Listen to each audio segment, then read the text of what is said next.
La Cola Feliz. Encuentro con las realidades y el mundo. Con Mariela Celis y Nelson Bocaranda. Circuito Éxitos.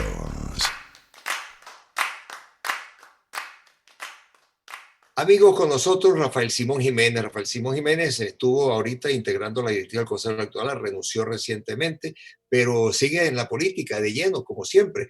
Y hoy te quise llamar, Rafael Simón, al saludarte. Muy buenos días y buenas tardes y buenas noches, porque esto no sabe uno a qué hora está saliendo con esta pandemia.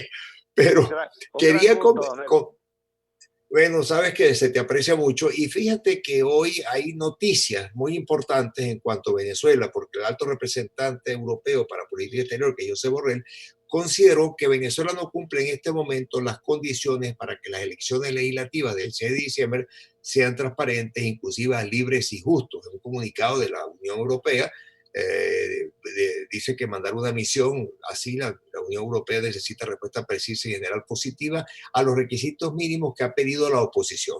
Como tú estuviste adentro de la directiva unos días y además de alguna forma conociste algunos intríngules que como que no te gustaron mucho, por eso te pregunto, cuál debe ser la posición? El gobierno inclusive dice allí el comunicado, o el comunicado no, la gente interna de la Unión Europea, que Maduro ofreció hasta correr la fecha de las elecciones para tratar de cumplir con algunos requisitos. Bueno, no sabemos hasta dónde eso es cierto o no, y por eso te doy los micrófonos. Fíjate tú, Nelson, yo tengo entendido, estas son cosas que se cuelan por lo que llaman el correo de la bruja, que en la conversación que tuvo Borrell tanto con Maduro como con el canciller a propósito del impasse y de la expulsión revocada luego de la embajadora de la Unión Europea, se habían creado unas bases para una conversación que pudiera avanzar incluso en la idea de que se pudiera adelantar una misión de reconocimiento del Parlamento Europeo en Venezuela, es decir, que pudiera venir ahora en una fecha próxima una delegación del Parlamento Europeo que sobre el terreno in situ, como dicen en el lenguaje técnico, pudiera hacer una valoración del caso venezolano con miras a el tema de la observación electoral. Esos organismos, sin duda alguna, tienen unos mecanismos muy exigentes, que además es como deben ser las elecciones en todo el mundo, solo que no estamos en todo el mundo y no estamos, como digo yo, pues un poco utilizando aquella vieja frase de Manuelito Peñalver, no somos suizos, no estamos en Suiza, estamos en una democracia muy devaluada, muy problematizada y además, chicos, precisamente en el 2005, cuando pasamos la película, te digo que hay dos películas, la de 2005 y la de 2015, entre las cosas que se hicieron una modificación a la ley de procedimientos electorales en las cuales se dejó de calificar como observadores y se le dio una nueva denominación a eso, que son los acompañantes electorales. Y entonces eso de alguna manera choca con los estándares que la mayoría de esos organismos, la OEA, la Unión Europea, y un poco menos, porque las Naciones Unidas tienen distintos mecanismos de observación, unos más exigentes, otros más laxos. Pero la verdad es que para que hubiera una representación de la Unión Europea, si tú aplicas sus protocolos de observación, primero tendría que diferirse las elecciones, porque ellos hacen lo que llaman observación profunda, que no es venir a pasear un día electoral y a ver qué pasó en Venezuela, sino que son, como dicen ellos, antes, en y después del proceso. Y por supuesto, eso es muy difícil. Y además, a las propias condiciones políticas que, te repito, yo no estoy empeñado, ni lo estuve cuando estuve en el Consejo, ni estoy ahora en edulcorar ninguna situación. En Venezuela estamos, yo lo que digo, mi posición antes y ahora sigue siendo la de que tenemos que luchar en las condiciones más adversas para tratar precisamente de abrir una perspectiva de salida a este país, porque mi particular punto de vista es que absteniéndonos lo que hacemos es caer más en la desesperanza y en la desmovilización y darle más paso al predominio del gobierno, pero evidentemente que las elecciones en Venezuela no se van a producir en un contexto como se producirían en un país normal, incluso como se produjeron en Venezuela hasta 1998. Ahora, va a haber, Nelson, te repito, yo no tengo ningún interés en edulcorar ninguna situación, pero sí te puedo garantizar que va a haber observación internacional, porque los organismos de observación internacional son numerosos. Cuando te digo numerosos, te digo ONG internacionales, te digo parlamentos internacionales, te digo partidos políticos internacionales, incluso un tema en que ya habíamos avanzado hasta que yo estuve, la semana pasada renuncié, era precisamente en pedirle a los partidos políticos que cada uno sugiriera una lista de observadores internacionales, es decir, de gente que viniera aquí y bueno, pudiera establecerse un estándar, porque te repito, la limitante fundamental está en que el chavismo, aprovechando precisamente, como te repito, su hegemonía en la Asamblea Nacional del 2005, modificó la ley de procesos electorales y puso el término acompañante, que es un término que por supuesto choca con todos los estándares, con todos los protocolos que todos estos organismos tienen de cómo hacer observación. Ahora, fíjate una cosa, en esos días que estuviste ahí, inclusive hiciste algunos cuestionamientos, creo que apareció, no sé si fue cierto o no, que cuestionabas hasta una empresa a la que le habían asignado a dedo las máquinas o algo de eso. ¿Eso fue así? Mira, más que a la empresa, al procedimiento. Yo la empresa ni siquiera la conozco. Ajá. Lo que me sorprendió a mí es que cuando yo llegué al CNE hace 2 meses, se me informó que ese contrato no había sido dado y que incluso una compra previa de 15.000 máquinas, digo previa antes que se quemaran los galpones de Guarena, estaba detenida por falta de disponibilidad presupuestaria. Y para mi sorpresa, lo he dicho, luego apareció con que ese era un contrato que había sido dado en la gestión anterior presidida por Tibisay Lucena. Incluso yo le he pedido a los periodistas, yo sobre eso no tengo ningún prejuicio, si no tengo ningún elemento que me diga eso fue bien dado o no fue bien dado. Lo que creo es que todos los contratos del Estado deben tener transparencia, deben tener, digamos, acceso a la opinión. El CNE anterior, yo incluso he pedido que se entreviste, porque es una persona de mi confianza y de mi afecto, a Luis Emilio Rondón, que estuvo presente en ese directorio donde se dio ese contrato, para que él diga el conocimiento que tenga. Pues yo no tuve absolutamente ningún conocimiento,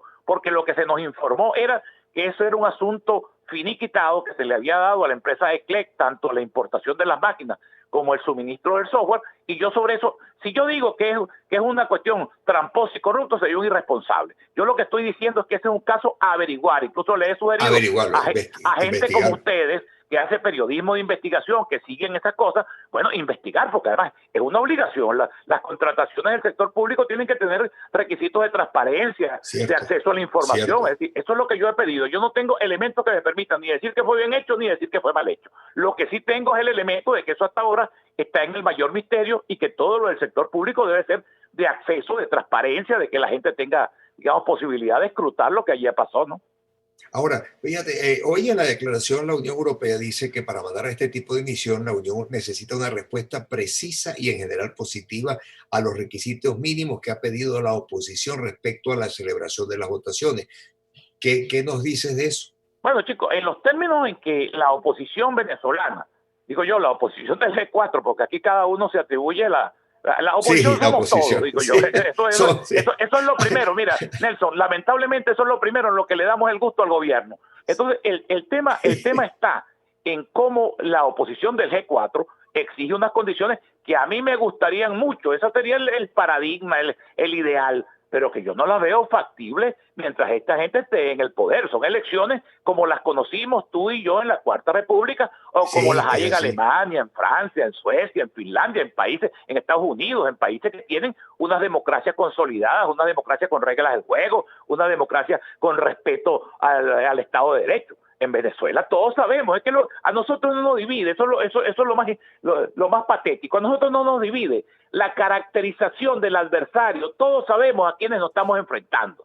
Lo que nos divide es la idea de cómo derrotar al adversario. Entonces, eso debería, chicos, por lo menos crear un sustrato de respeto entre nosotros, de entender que tenemos una diferencia, no en cuanto al adversario, te repito, porque coincidimos fundamentalmente en caracterizar al adversario que tenemos enfrente, pero deberíamos por lo menos echar las bases, y eso está dicho, digamos, en todas las reflexiones, porque aquí sin una unidad verdadera es muy difícil, Nelson, que alguna vez en la vida podamos salir de esta tragedia que estamos viviendo los venezolanos. Bueno, fíjate, hoy también Argentina se unió al Grupo Internacional de Contacto, que también Argentina pues ha tenido una posición ahora pareciera más definida a apoyar ciertamente a la democracia, estos cambios que se quieren hacer, el Grupo de Contacto funciona. Bueno, es decir, hay una visión cambiante muy a favor de la democracia en muchas áreas que estaban medio grises. ¿Lo sientes así?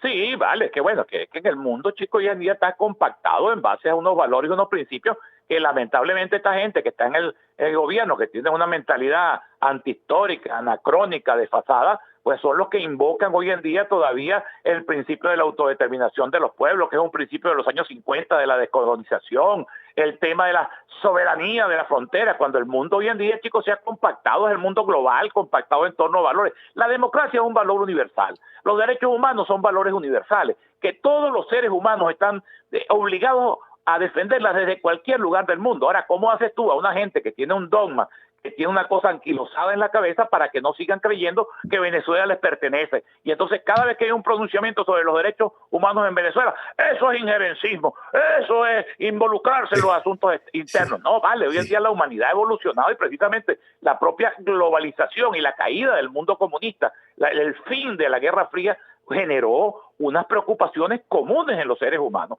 El tema venezolano es un tema de preocupación en el mundo. Unos ponen más énfasis, otros ponen menos énfasis. Sí. Argentina ha venido de una posición moderada a una posición cada vez más beligerante. Otros tienen una posición en las antípodas, pero todo el mundo está preocupado por la suerte de la democracia venezolana. El tema también allí, fíjate tú cómo son las sutilezas, que parecen sutilezas, son importantes, es cómo ayudar mejor a resolver el problema venezolano. Porque, por ejemplo, el tema de las sanciones sobre el país, es un tema, no solamente es que es un tema que se afinca ya sobre una tragedia colectiva que estamos viviendo, sino que es un tema inútil, chicos. Las sanciones, Estados Unidos tiene 60 años no sancionando como a Venezuela, bloqueando a Cuba, y lo que ha hecho es atornillar al régimen de los Castro durante 60 años. Es un poco el planteamiento que hizo Obama cuando cambió la política hacia Cuba. Digo, tenemos 60 años haciendo una cosa que el único resultado que ha dado es atornillar y consolidar la dictadura de los Castro. Entonces tratemos de hacer una cosa distinta. No tenemos garantía de que lo distinto va a dar fruto, pero por lo menos probamos una cosa distinta. Es un poco atender a la máxima de Einstein, ¿no? De que no puedes esperar resultados distintos haciendo las cosas iguales. Entonces el tema internacional es bienvenida la solidaridad, bienvenida la ayuda. Ahora vamos a ver cómo se hace más efectiva esa ayuda, cómo de verdad podemos, que es donde hay matices entre los países, porque los países, por ejemplo, consideran que acercándose a Venezuela, que teniendo relaciones con Venezuela, es la mejor manera incluso de ayudar en el tema de los presos políticos, en el tema de los asilados. Es un problema, lo que te quiero decir es eso, que nosotros estamos divididos. Lamentablemente, el chavismo ha logrado su objetivo de dividirnos y partirnos en pedacitos, pero cuando tú te pones a ver las diferencias que tenemos son en unos casos de visión y en otros casos procedimentales. Es decir, que podemos acercarlas e incluso en un momento determinado podemos lograr lo que logramos en 2015, una gran unidad que nos dio una gran victoria. Ojalá que esa sea la meta. Si no lo podemos alcanzar de aquí a diciembre, por lo menos que esa sea la meta del próximo tiempo, porque sin eso no vamos a poder salir de esta tragedia que cada día se intensifica más en Venezuela. Yo no quiero cerrar la entrevista contigo sin preguntarte qué fue lo que te alertó, te hizo de alguna forma cambiar después que estabas allá adentro, después que habías aceptado aquello de ir al Consejo Electoral. ¿Cuál fue la lucecita que se te prendió para salir? Bueno, todas estas cosas que te estoy diciendo a ti, que yo tengo una visión demasiado clara, demasiado beligerante, demasiado contundente frente a lo que está pasando en Venezuela. Entonces, como yo lo dije, Nelson, de alguna manera para un político, en primer lugar genético, en primer lugar, porque yo no entré a la política, yo nací en la política, y no nací porque fuera ningún niño precoz ni privilegiado, sino porque mis padres y mis abuelos habían sido políticos. Entonces yo nací en un hogar donde el tetero que me dieron fue el tetero de la política. Entonces yo pensé, error a lo mejor, o apreciación equivocada, que yo podía conciliar esa posición política tan beligerante, tan clara, tan apasionada, porque además yo soy un hombre, como yo digo, ni siquiera a los 67 años de edad he podido solapar mi carácter. Yo digo las cosas con mucha vehemencia porque creo en ellas. Entonces yo pensé que yo podía conciliar esas posiciones políticas con un papel arbitral, con un papel que me permitiera tener un cierto equilibrio. Pero poco a poco, no fue que me fui dando cuenta, es que por la vía de los hechos fueron surgiendo una serie de inconvenientes que tienen que ver con definiciones mías. Por ejemplo, el día que se instala, la misma noche que nos juramentamos allí, en el Tribunal Supremo de Justicia, todos los periodistas en primer lugar me abordaron a mí, más que a la presidenta, porque yo tengo una trayectoria política, soy un hombre de medio, estoy mediáticamente expuesto. Y preguntas como esta, ¿a quién reconoce usted como presidente de la Asamblea Nacional? Entonces, ¿qué voy a decir yo si yo he dicho desde el 2019 que Guaidó para mí es el presidente legítimo de la Asamblea Nacional? Entonces, cuando digo eso, me crea, imagínate todo el problema, me crea un problema con el gobierno, me crea un problema con los otros diputados, bueno, y así todo. Después, el tema de la judicialización de los partidos. Entonces, voy a decir yo que soy independiente, que yo no opino sobre eso, que eso, no vale, tengo que decir lo que yo creo, que eso es una cosa ilegal, una cosa abusiva que yo condeno. El tema de las declaraciones del Padrino López. ¿Qué voy a decir yo? Que no, que yo soy árbitro. No, yo no me meto en eso. Mire, pregúntale a otro. No vale, porque eso sería traicionarme a mí mismo. Entonces, esa sucesión, digamos, de hechos y esa sucesión de cosas donde yo prácticamente tenía que hacer travestismo político, porque tenía que pasar de rector a actor, de actor a rector. Es como esos papeles dobles que hacen los actores en las novelas, ¿no? Que tienen que pasar de ser un actor, hasta que me cansé de eso. Y decidí asumirlo, mi autenticidad, la autenticidad que yo tengo para poder por lo menos decirte todas las cosas que te estoy diciendo a ti y más todavía, y que eso no tenga consecuencias, ¿no? Ok, bueno, te agradecemos muchísimo, de verdad, que amigo Rafael Simón Jiménez, buen amigo y además vehemente como siempre y además auténtico, que eso es lo importante. Así que muchísimas gracias. Seguimos, amigos, con el programa.